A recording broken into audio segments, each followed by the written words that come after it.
Hi, I'm Rob from HopZine. Thanks for joining me for another video beer review. This time we've got two beers from a brewery that's new to me, Indie Rabble from Windsor in Berkshire. Kind of, I think, is it west of London? We've got two beers. That's their Zebracorn, New England IPA at 5.5, and then Unicorn Jeff, New England IPA at 6.5. So let's get this open into a glass and see what we've got. Yeah, just fancy trying a new brewery. From what I understand, I think it's the people behind a beer shop called Hoppy Place, and former brewer from Windsor and Eton, which are just down the road. I think there's a little bit of a nice little run. So there's these guys, there's Two Flints and Windsor and Eton. They're all quite close to each other, I think. So I fancy that. I mean, I really like Two Flints. And I've always liked Windsor and Eton's beers as well. So I'm curious to see what this one's like. So, beer in the glass, very hazy. Oh, sorry, this is the Unicorn, Zebracorn 5.5. Don't know if it says what hops are all about. Whatever. So, a hazy, sandy orange beer. I'm going to say top end of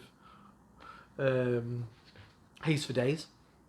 It's not kind of turbid. It's not as pale as a lot of like New England IPAs. Maybe a bit more kind of those kind of like Munich malts, something like that. Maybe a hint of crystal. Just bringing a little bit more golden colour to it. So I'll sniff. Let's check out the aroma. Okay, cool. Nice and clean. Vague tangerine and apricot. A little kind of bite of something a little bit more hedgerow. Yeah, does it say anything on can? I'm not great in low light. Does it say anything about this? And this is really fucking weirdly designed as well. They've got like some of the text going that way and then some of it's going that way.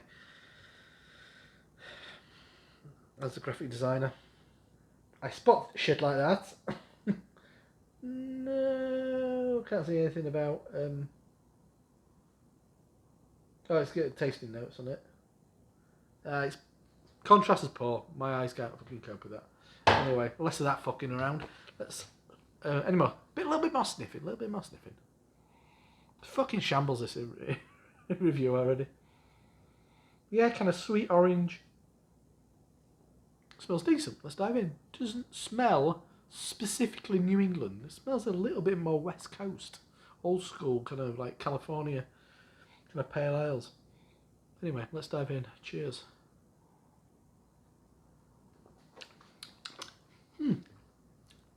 Yeah. It's kind of old school California. Pale ale that's got a little bit more juice and sweetness to it. Not as bitter. It's got a fair heft to it. I'm getting kind of a marmalade thing, and it's like kind of crack of black pepper.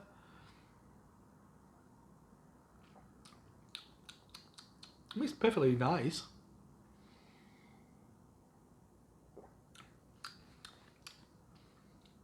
Yeah, kind of marmalade.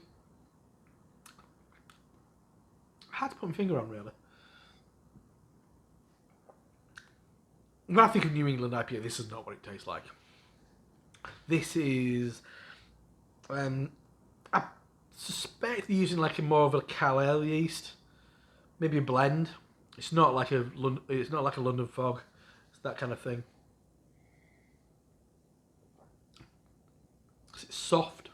It's just kind of like unfiltered in a lot of ways. It's kind of like West Coast pale ale, old school. Take away the bitterness, so you get a bit more sweetness. Very balanced.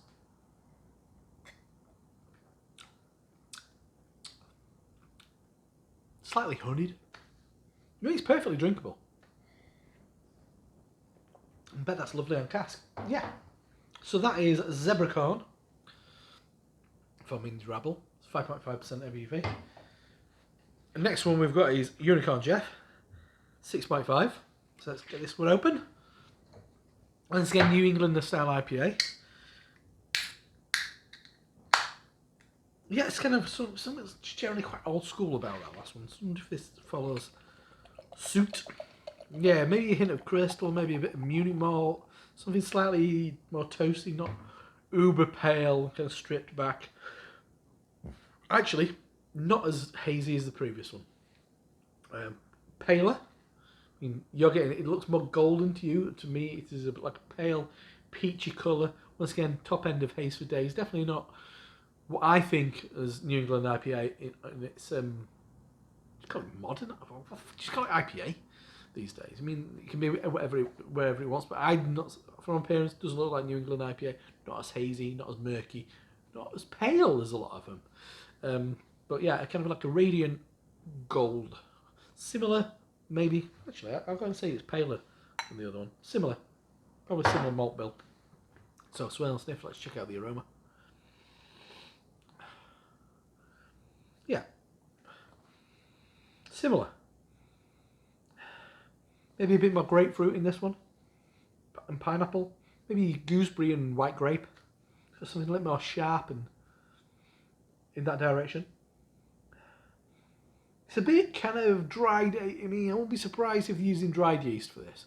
There's something for me that is really. I mean, as somebody who used to use that yeast as a home brewer, there's a really characterful quality. I mean, I'm a decent home brewer. Don't get me wrong. Don't get me wrong.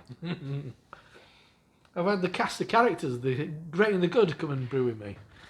Who've gone on to become head brewers at some of the top breweries in the UK. But once again, doesn't smell like New England IPA. Perfectly nice. Let's dive in. Cheers.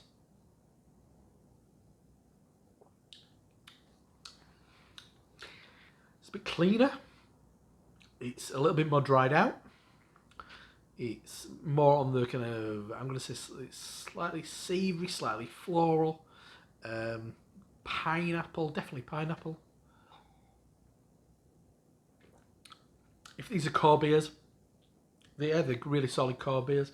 Kind of reminds me of, I mean, when I was drinking 2x2 up in in Newcastle, that was at the brewery. They were mega fresh, obviously. Don't know how fresh these cans are. Reminds me of that kind of beer. It's not kind of like, I mean, for me, this is not New England style IPA, really. Not what we've become accustomed to. But it's perfectly fine. Yeah, once again, that kind of like grapefruit, slight marmalade, something a little bit ratty knocking around the back end. Once again, I think it's all the trappings of something that's used. Carbonation is quite low as well. I'd like it a little bit more life to it. It's got, I guess, going back to that 2x2 kind of comparison, something like McCall's, those kind of breweries. Small concerns. I think breweries of a certain size, there is an economy to it all, I guess, isn't there? So something like dried yeast, there's a characteristic, there's a style quality that you get from breweries of a certain size. For me, this has got all the trappings of quite a small brewery. And oddly, I mean, as these people behind the brewery own a beer shop, they know what New England IPA tastes like. They may know what Verdant and Daya and Track and Cloudwater and pick you another fucking 15 kind of haze-focused breweries. This doesn't taste like that. This kind of tastes like really fucking good homebrew. I mean, because I've had some fucking shit hot homebrew. This has got, it's just quality-wise, it's not on par with that kind of ilk of brewery, really. But I said, perfectly all right. I mean if my mate Ben give me some of his own brew and it tastes like this, I'd be very happy. Nicely made beers, stylistically off the mark for me, but they're all right. So that is two beers from Indie Rabble in Windsor, in Berkshire. We've got Unicorn Jeff and Zebracorn. Decent. I'm Rob from HopZine, and I'll see you next time. Cheers.